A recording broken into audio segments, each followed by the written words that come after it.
بسم الله الرحمن الرحیم. بیا هم زموږ چینل ته ښه راغلی. په دې ویډیو کې زه نن غواړم چې تاسو ته ناون یا هم اسم بیان کړم یا تعریف یې کړم درته او د هغې ډولونه یا ټایپس بیان کړم. نو ویډیو تر آخره پورې وګورئ او ګټه ترې واخلئ. نو لیټس سټارټ. موږ به له ډیفینیشن یعنې تعریف نه پیل کړو چې ناون څه شی ده. A noun is the name of a person, place, things or idea. اسم هغه کلمه ده چې د انسان، ځای، شي یا نظریې نوم دی. لکه اوس موږ هر څه ته things ته، place ته، idea ته موږ مثال راوړو، تاسو ورته ځیر شئ. person teacher, tailor, student. He is a teacher. هغه یو استاد ده. He is a teacher. هغه یو استاد ده. لکه موږ نور مثالونه هم راوړی شو. student, tailor او همداسې نور. place university, school, home. They go to university. هغوی پوهنتون ته ځي. They go to university. هغوی پوهنتون ته ځي. things شی یا اشیا، شیان. book, phone, pen, door.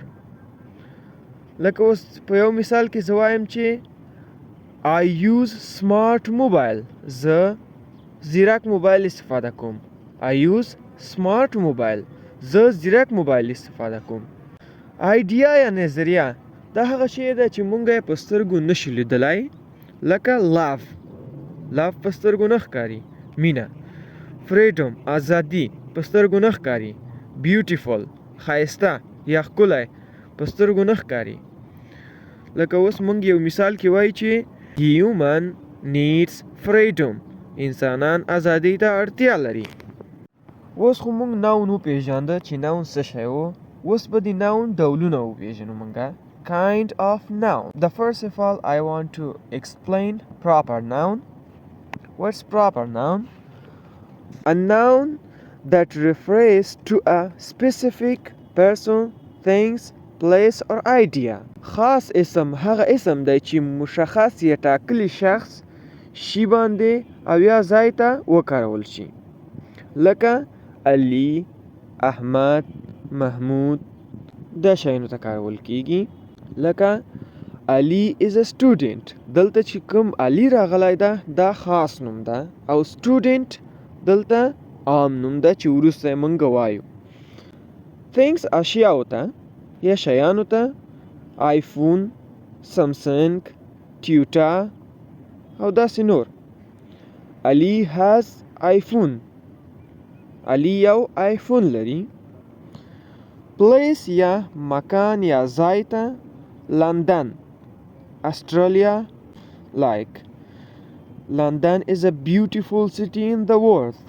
اوس په دې برخه کې مونږ یو نوٹ لرو چې ډیر مهم ده. We have to always capitalize proper noun.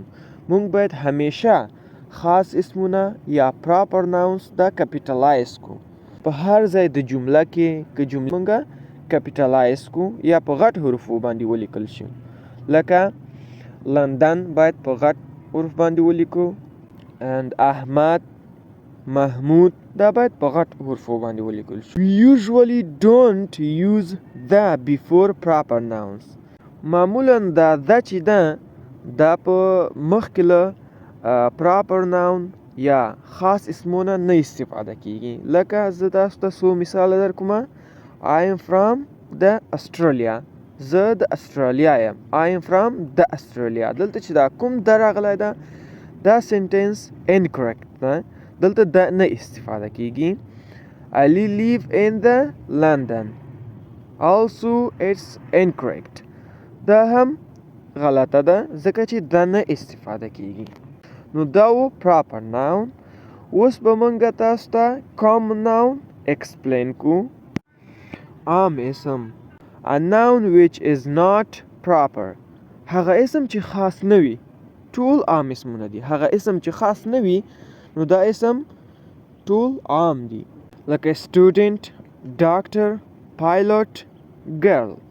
دا ټول عام نومونه دي. لکه مونږ په یو مثال کې واضح کوو I am a doctor. زه یو ډاکټر یم. I am a doctor. زه یو ډاکټر یم. Things اشیا یا شیونه. Desk, computer, paper, phone, pen. This is a computer. This is a computer. دا یو کمپیوټر ده. Place ځای. Home, city, country, park, school. We study English at school. دلته چې دا کوم سکول یا مکتب راغلی ده دلته عام اسم ده او انګلیش راغلی ده دلته خاص یا پراپر نام ده چې کوم مخکې تاسو ته ایکسپلین کوم. په دې برخه کې بیا هم مونږه نوٹ لرو چې ډیر مهم ده. We don't capitalize common nouns. مونږ هیڅ وخت عام نومونه کپیټالایز یا په غټ حروفو د انګلیش نشو لیکلی. We usually use a and the before common noun. مونږ معمولا مخکې له عام اسمونه یا عام نومونه a and the استفاده کوو. لکه دې مثالو ته تاسو ځیر شئ. Ali eat an apple. Let's go to the supermarket. راځه چې سوپرمارکیټ ته لاړ شو. She reads a book every day. هغه یو کتاب هره ورځ یو کتاب وایي. Where is the office?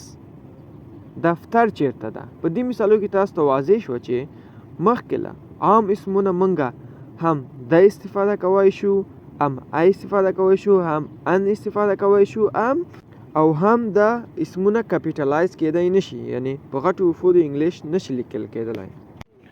په دې برخه کې اوس مونږه count nouns. count nouns څه شی دي؟ هغه اسمونه چې د حساب وړ وي. We can count, pluralize and use a, an or numbers before them. مونږ کولی شو چې د دې نه مخکې نمبر اعداد استفاده کړو او ان استفاده کړو مخکې له count اسمونه یا count nouns نه، او همداسې د اسمونه جمع کېږي هم. لکه په دې مثالو کې زه تاسو ته واضح کومه I can eat 3 apples. زه کولی شم 3 مڼې وخورم. I can eat 3 apples. They eat bananas. هغوی کیلې خوري. They eat bananas. I read books. زه کتابونه لولم. I read books. زه کتابونه لولم. دا همو count noun چې مونږه یې حسابولی شو. د هغې نه مخکې 1 2 3 یا ان استفاده کولی شو او د جمع وړ هم دي دوی. non count nouns or uncountable nouns. We can't count, pluralize and use a or an numbers before them. مونږ نشو کولای چې د دیونه مخکې او ان استفاده کړو ځکه چې دا نان کاونټیبل ناون دی، دا حسابیږي نه. لکه په دې مثالو کې زه تاسو ته واضح کوم سارا borrowed some money. سارا لږې پیسې قرض اخیستې وې. مونږ خو نشو ویلی چې 100 پیسې 15 پیسې 6 پیسې اخیستې وې. The cat drinks the milk. پیشکې شیدې وچیکلې. مونږ خو داسې نشو ویلی چې پیشکې 15 دانې شیدې وچیکلې ځکه چې نه حسابیږي. دا uncountable noun ده. I drink water. زه اوبه چیکم. I drink water. زه اوبه چیکم. مونږ خو داسې نشو ویلی چې 2 3 اوبه چیکم. I drink water. زه اوبه چیکم. دا هم و non countable اسمونه. په دې برخه کې اوس مونږه singular noun یا مفرد اسم وایم چې ایکسپلین کم یا تشریح کم refers to one nouns. مفرد اسم عبارت د له یو اسم نه. A computer, a bus, a city, an apple, a child. دا به child نه وایي. A child. For example, I buy a computer. زه یو کمپیوټر اخلم. I buy a computer. زه یو کمپیوټر اخلم. I eat an apple. زه یو مڼه خورم. I eat an apple. زه یو مڼه خورم. دا هم و singular noun. لکه ډېر شیونه مونږ ډېر اسمونه مونږ لرو چې singular دي. pen, a book, a phone. دا هم و singular. اوس نو plural nouns. Plural nouns refers to more than one noun. له یو څخه جمع اسم هغه اسم ده چې له یو څخه ډېر اسمونو نوم وي. لکه 3 cars, 2 apples, 5 children. For example, he has 4 cars. She has 5 children. دا هم د اسم definition تعریف او د هغه اقسام په دې ویډیو کې مونږ تاسو ته ایکسپلین کړه.